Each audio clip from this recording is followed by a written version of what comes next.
ग्रह नक्षत्रों का परिवर्तन जो होता है वो हर प्रकृति की हर सूक्ष्म से सूक्ष्म चीज पर, बड़ी से बड़ी चीज पर अपना प्रभाव उत्पन्न करता है। और मीन राशि वालों के लिए तो इस वक्त समय बड़ा विचित्र चल रहा है। और देखिए, नया वर्ष आरंभ हो चुका है और नए वर्ष आरंभ के साथ साथ जब भारतीय संस्कृति जिसे नया वर्ष बोलती है और वास्तविक तौर पर ज्योतिषी गणनाओं के अनुसार से वही मुख्य रूप से माना जाता है, पिंगल नाम का संवत आरंभ हुआ है। सबसे पहले तो आप सबको बहुत शुभकामना। लेकिन पिंगल नाम का संवत जो होता है वो एक तरह से विप्लवकारी संवत माना जाता है, परस्पर विरोध उत्पन्न करने वाला संवत माना जाता है, समय माना जाता है। ऐसे में विरोधाभास बढ़ता है, चाहे वो परिवार में हो, चाहे वो समाज में हो, चाहे वो देश में हो, चाहे वो राजनीतिक परंपरा के अनुसार से। वही प्रभाव आप पूरे विश्व में देख रहे हैं। इस वक्त युद्ध की भयावह स्थिति तो काफी लंबे समय से बनी हुई है और इस वक्त जो समय चल रहा है वो उसको बढ़ाता दिखाई दे रहा है। खैर, मीन राशि वालों के लिए बृहस्पति का अस्त होना क्या कुछ करने जा रहा है। बृहस्पति महाराज 31 मार्च से अस्त हो रहे हैं और बृहस्पति का अस्त होना, बृहस्पति है ज्ञान के देवता और आप समझें मीन राशि उनकी अपनी राशि है और इस राशि में वो आए हैं 12 वर्ष बाद। बड़े भाग्य से आए हैं, बड़े सुंदर तरीके से आए हैं। कहा जाता है कि बृहस्पति का परिवर्तन बड़ा ही मुख्य माना जाता है और 12 वर्ष में, पुरानी कहावत आपने सुनी होगी, कूड़ी के भाग भी जाग जाते हैं, गांव में लोग आमतौर पे बोलते थे। ये सारा का सारा ज्ञान कहां से? 12 साल का मतलब वो पृथ्वी जो का रिवॉल्व कर कर जिस प्रकार से बृहस्पति का परिवर्तन हुआ, तो बृहस्पति जब 12 वर्ष बाद एक जगह पर दोबारा आएगा तब वो हर किसी के भाग्य को बदल के चला जाएगा। ये पुरानी कहावत है। यानी हमारे जो पूर्वज लोग थे, ज्योतिष का ज्ञान घर घर में किस प्रकार से व्याप्त था। सोचें ये सब चीजें कितनी सुंदर है। भारतीय संस्कृति में समय का, कालांतर का, कैलेंडर का ज्ञान कब से किस रूप में था और आज हमने अपने कैलेंडर तक को भूल गए हम लोग। अभी कुछ दिन पहले हम लोगों ने कुछ वीडियो डाले थे, कुछ महानुभाव, मैं बोलना तो नहीं चाहिए लेकिन अपने मैसेज को लिख के भेजते हैं चैनल के ऊपर कि महाराज 2023 चल रहा है, 2080 नहीं चल रहा है। अरे भैया, 2080 भारतीय संवत के अनुसार से लिखा गया है।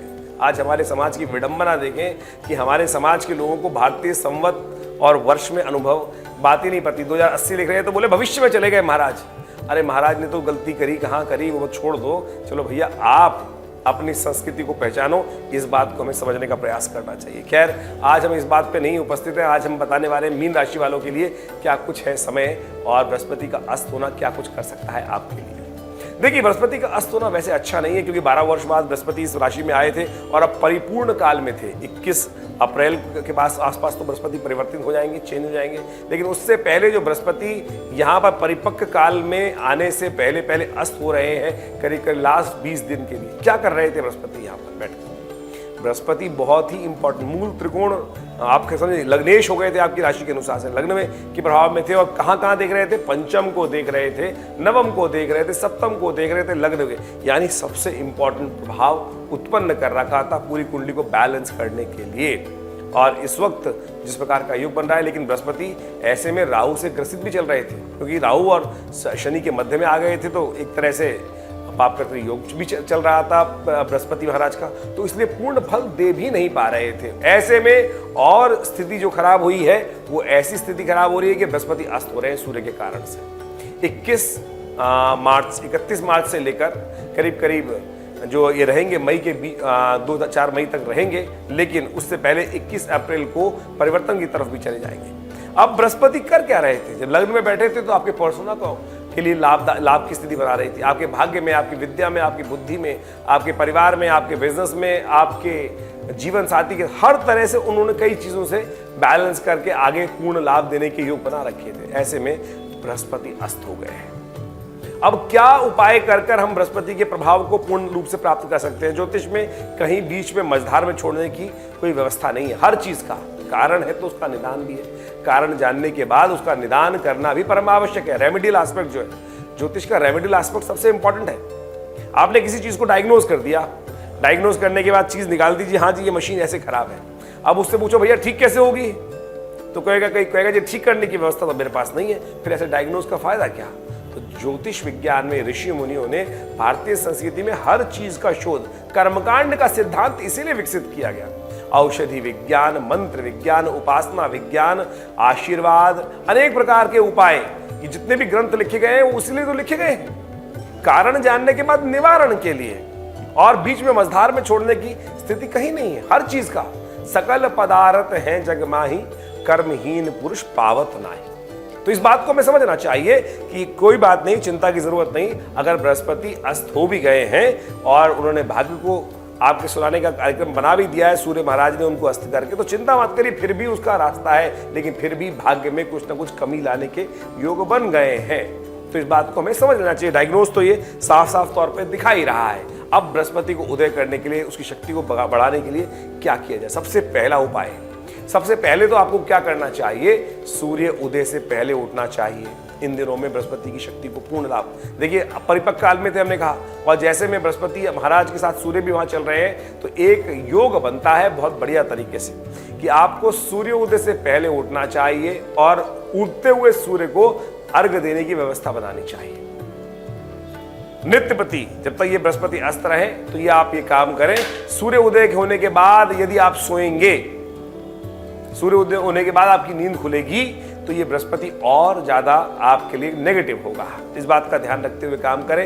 यदि इस समय उन्नति चाहते हैं, कुछ काम अटका हुआ है, वो परिपूर्ण की तरफ जा रहा है, तो उसको लाभ लेने के लिए आपको सबसे पहले एक बात ध्यान रखना चाहिए कि सूर्य उदय से पहले उठने का आपको प्रयास करना है। सूर्य उदय से पहले उठें और भगवान सूर्य को स्नान करने के उपरांत भगवान सूर्य का दर्शन कर को अर्घ्य देने की व्यवस्था बनाएं और उनको अर्घ्य देते हुए ओम गणे सूर्यादित्याय नमः इस मंत्र का जप कर सकते हैं। ओम भास्कराय नमः, सूर्याय नमः, भानवे नमः, कुछ भी मंत्र जो आपको याद नहीं तो गायत्री मंत्र याद होगा, उसके द्वारा भगवान सूर्य का दर्शन कर ताम्र के लोटे में जल लेकर भगवान सूर्य को अर्पित करें।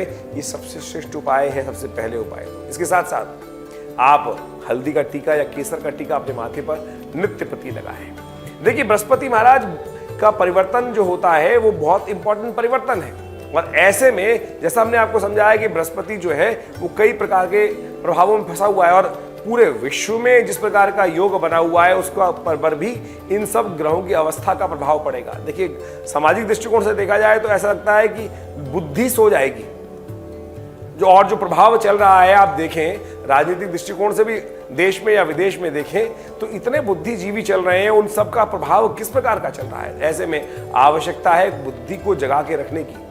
बृहस्पति बुद्धि है, सात्विक बुद्धि है, देवता बुद्धि के देवता माने जाते हैं, उनको जगा के रखने की, उनको अस्त नहीं। बृहस्पति के सो जाने से कहा क्या हो जाता है कि ज्ञान सो जाता है, बुद्धि सो जाती है, और जो गलत शक्तियां हैं वो गलत कार्य करने की तरफ आपको मन को प्रेरित करने लगते हैं। इस प्रकार के प्रभाव को इस प्रकार समझना चाहिए। आति भौतिक जो प्रभाव है ग्रहों का वो ऐसे ही तो है कि आप सब कुछ जानते, बूझते, समझते, देखते हुए भी आपके सामने घटनाएं चली जा रही हैं, आप उन घटनाओं को रोक नहीं सकते। महाभारत की घटना आपके समक्ष उदाहरण इस प्रकार का उपस्थित करते हैं। भीष्म पितामह बैठे हैं, द्रोण बैठे हैं, लेकिन उनके सामने व्यभिचार हो रहा है, एक खड़ा हो जाता, लेकिन जब बुद्धि सो जाती है, ज्ञान सो जाता है, तो सबका सब सामने अंधेर भी हो रहा होता है तो सब सोए पड़े रहते हैं। तो आवश्यकता है बुद्धि को जगा के रखें। उसके लिए ये उपाय हमने आपको बताया है, इसका अवश्य करें। एक उपाय आपके लिए सबसे श्रेष्ठ है, ज्ञानी जन, गुरुजन की सेवा करना।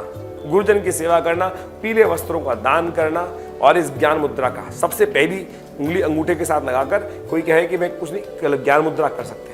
पहली उंगली अंगूठे के आगे लगकर थोड़ी देर ध्यान में इस मुद्रा में अवश्य बैठें। ज्ञान मुद्रा ये बृहस्पति की उंगली है और ये अग्नि के साथ लगाकर ये ज्ञान मुद्रा बन जाती है। हल्का स्लाइटली टच, चमत्कारी है, और बहुत बढ़िया तरह से इस सोए हुए बृहस्पति को उदय करने का काम बड़े सुंदर तरीके से करेगी। एक बात का और ध्यान रखें, अपने पिता का सम्मान विशेष तौर पर होना चाहिए। अपमान किसी का नहीं करें, इस बात का ध्यान रखें। पिता का विशेष तौर पर सम्मान करने का प्रयास करें, सुबह सुबह उनका आशीर्वाद लेने का प्रयास करें, और जिनके पिता हैं उनको ये काम कर सकते हैं। बाकी लोग अवश्य नित्यपति अपने पितरों के निमित्त तर्पण अर्पित करें।